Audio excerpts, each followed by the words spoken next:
तो फिल्म की शुरुआत में हमें फ्यूचर यानी आने वाला वक्त दिखाया जाता है, वो भी काफी सालों आगे, जहाँ एक कंपनी जिसका नाम मेड्यूसा है वो इंसानों के डीएनए को बदलकर सुपर सोल्जर बनाती है, जो कि बहुत ही ताकतवर होती है, जिन्हें म्यूटेंट कहा गया है। मगर वो ये सारा काम इलीगल यानी गैर कानूनी तरीके से कर रहे हैं, साथ ही सबसे छुपकर खुफिया तरीके से। तो इसीलिए एक एजेंट या इनकी कंपनी में आती है जानकारी लेने के लिए, जिस बारे में इस कंपनी को पता चल जाता है। इसीलिए वो उसे भी पकड़कर उस पर एक्सपेरिमेंट कर देती है और उसका भी डीएनए बदल दिया जाता है, जिसके बाद वो लोग उसकी याददाश्त को मिटाने लगते हैं। मगर इतने ही देर में उस एजेंट के बाकी एजेंट साथी भी आ जाते हैं, जो वहाँ गोलीबारी करके सभी वर्कर्स को मार देते हैं और अपनी एजेंट को बचा लेते हैं। यहाँ हमें इस एजेंट का नाम पता चलता है, इसका नाम चिंग है। जिसके बाद इन एजेंट्स का टीम लीडर कंपनी का सारा डेटा एक छोटी सी डिवाइस में कॉपी कर लेता है, जिसके बाद वो लोग वहाँ से जाने लगते हैं। मगर तभी अचानक कुछ टेंटिकल्स नीचे आकर उनके एक आदमी पर हमला कर देते हैं, जिसके बाद उनके सामने एक बहुत ही खतरनाक मॉन्स्टर आ जाता है।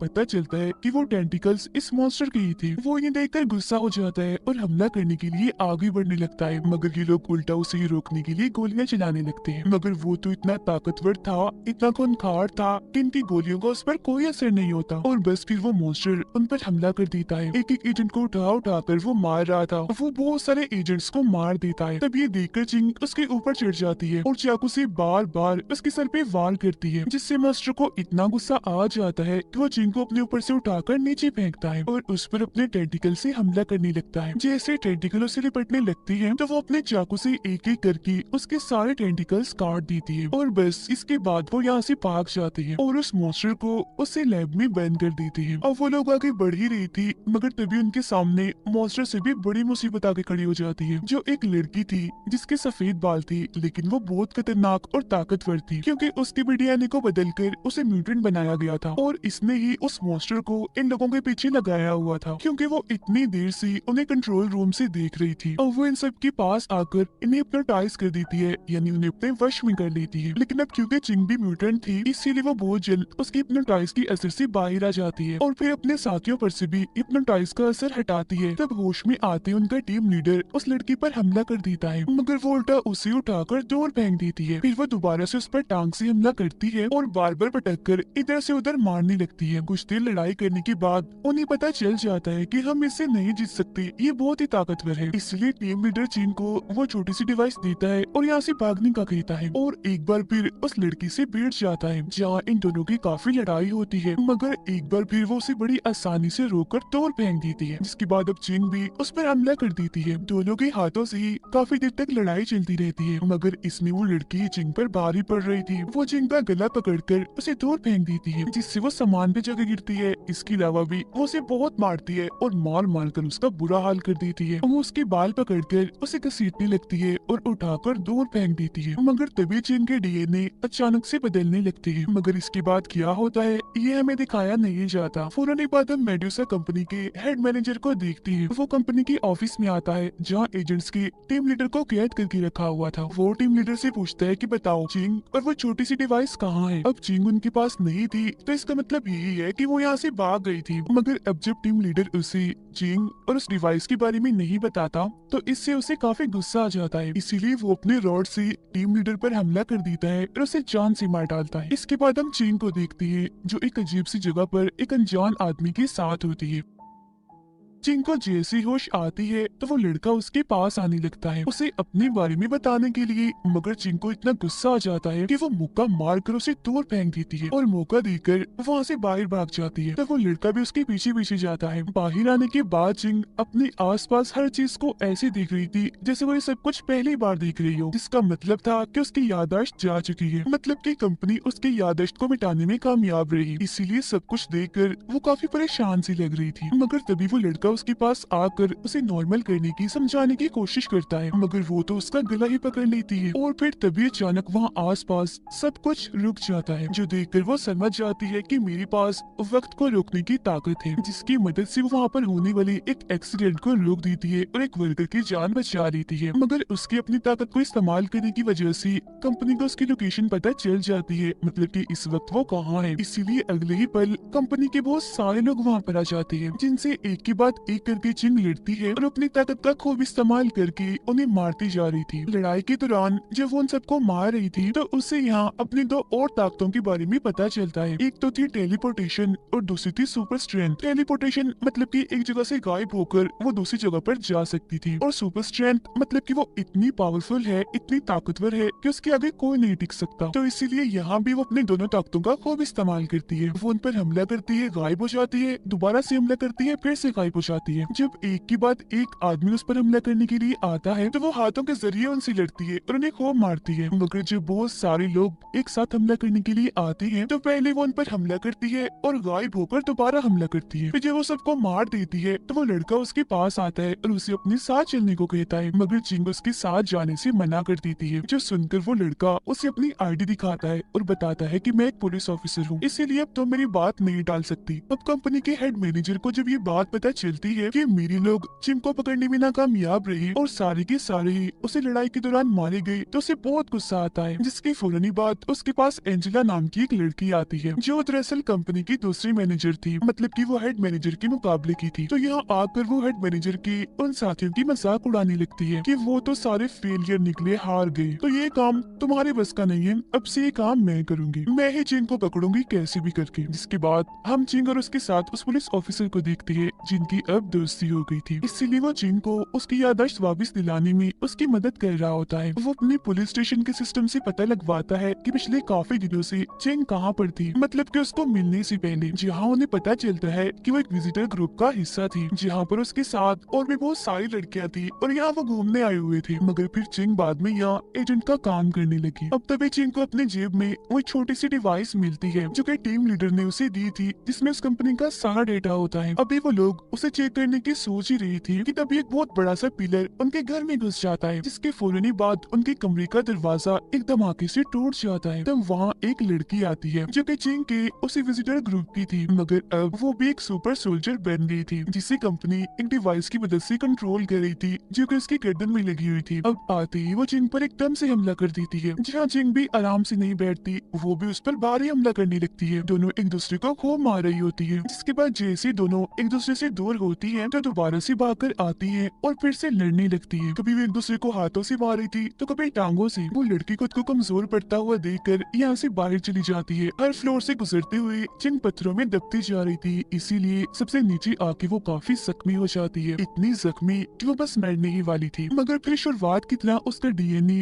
दोबारा से बदलने लगता है, जिससे उसकी ताकतें काफी हद तक बढ़ जाती है, जिससे अब वो बिल्कुल ठीक हो जाती है। जैसे ही वो उठती है तो उसकी ताकत से वहाँ एक काफी बड़ी वेव, एक लहर सी बन जाती है। इतनी अब वो लड़की पत्थरों को कंट्रोल करके अपने हाथ पे चिपका लेती है। उसने एक तरह का हथियार बना लिया था जिससे वो चिंग पर हमला करती है, मगर चिंग सिर्फ अपने ही ताकतवर हाथ से उस पर हमला करती है। इसके बाद में चिंग उसे खूब पीटती है। जहाँ इसी दौरान कंपनी उस लड़की को उस डिवाइस के जरिए ही मार देती है, मगर चिंग भी यहाँ बेहोश होकर गिर जाती है क्योंकि वो इस लड़ाई में काफी जख्मी हो गई थी। तब इतने ही देर में उसका वो दोस्त फौरन ही उसे हॉस्पिटल लेकर जाता है। अब हम कंपनी के हेड मैनेजर को देखते हैं जो एंजेला को कहता है कि अब तो तुमने अपने सुपर सोल्जर भेजी थी तो तुम कैसे नाकामयाब रही, और तो और तुमने हमारे एक सुपर सोल्जर को मरवा दिया। मगर क्योंकि उनकी ये सारी बातें कंपनी का मालिक सुन लेता है, इसीलिए वो उन्हें टोक कर कहता है कि अपनी इस लड़ाई को बंद करो और कहीं से भी कैसे भी करके वो डिवाइस ढूंढ कर लाओ। अब हम चिंग को देखते हैं जिसे जैसे इंजेक्शन दिया जाता है वो बिल्कुल ठीक हो जाती है और अब वो अपने साथी पुलिस ऑफिसर के साथ लैब में जाती है हमला करने के लिए। जहाँ आते ही उसे अपनी यादें याद आने लगती है, मतलब कि उसकी यादें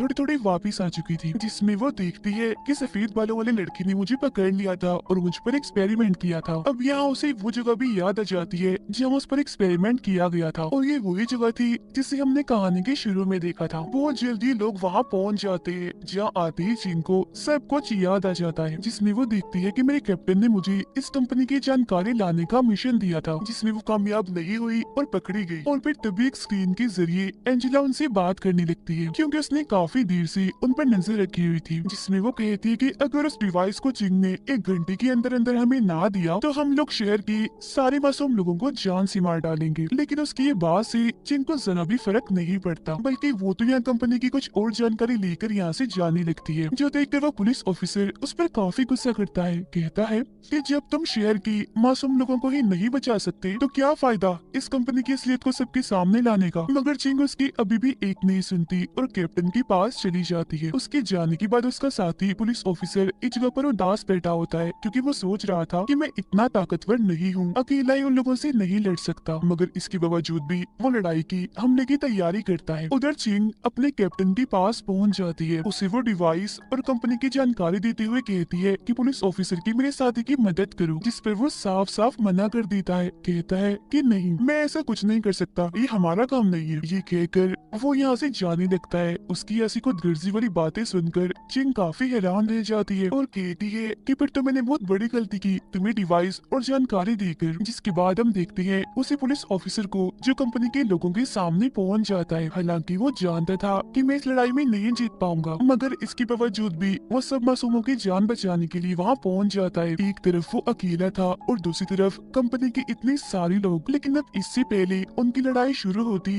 वहाँ पर चिंग आ जाती है और वो अपने पुलिस ऑफिसर साथी को कहती है कि मुझे माफ करना, मैंने तुम्हारी बात नहीं मानी, मगर अब मैं तुम्हें अच्छाई की ये लड़ाई अकेले ही लड़ने नहीं दूंगी, मैं भी तुम्हारे साथ हूँ।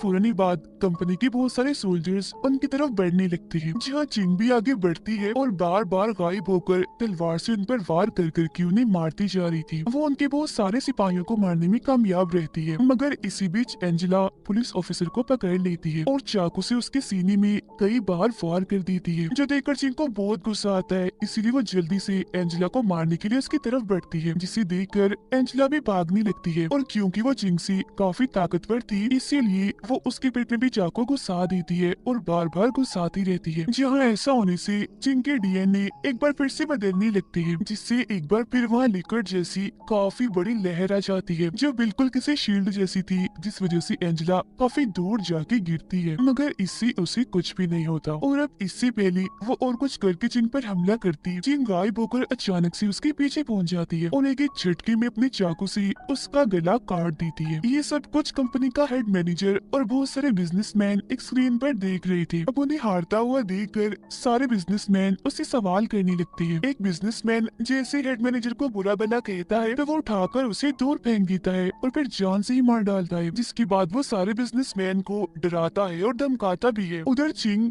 अपने पुलिस ऑफिसर साथी के सर अपनी गोद में रखकर बैठी थी। उसे देखकर वो काफी दुखी हो रही थी क्योंकि वो बहुत ही जख्मी था और फिर उसके हाथों में ही वो दम तोड़ देता है, जो देखकर चिंग को इतना गुस्सा आ जाता है कि वो मेडुसा कंपनी के मेन ऑफिस में पहुंच जाती है। जहाँ जैसे बहुत सारे सोल्जर्स उसे रोकने के लिए आगे आते हैं तो वो अपनी गायब होने वाली ताकत का इस्तेमाल करके एक झटके में उन सबको ढेर कर देती है। जिसके बाद वो सीधा पहुंच जाती है कंपनी के हेड मैनेजर के पास। वो कहती है कि बस कर दो, अब तुम्हें लोगों को मारना बंद करना होगा। जिसकी फौरनी बाद उन दोनों के बीच भी लड़ाई होना शुरू हो जाती है। हेड मैनेजर चिंग पर भारी पड़ रहा था, वो उसका गला घोटकर उसे हवा में उठा देता है और फिर उठाकर दूर फेंकता है, जिससे चिंग के मुंह से खून निकलने लगता है। और अब क्योंकि हेड मैनेजर काफी ताकतवर था, इसीलिए वो चिंग को उठा उठाकर दीवारों पर पिलर्स पर दे देकर मार रहा था, जिससे वो एक बार फिर बहुत ज्यादा जख्मी हो जाती है। मगर हमेशा की तरह एक बार फिर उसका डीएनए बदल जाता है और वो काफी ताकतवर बन जाती है पहले की निस्बत से। अब की बार वो इतनी स्पीड से गायब हो रही थी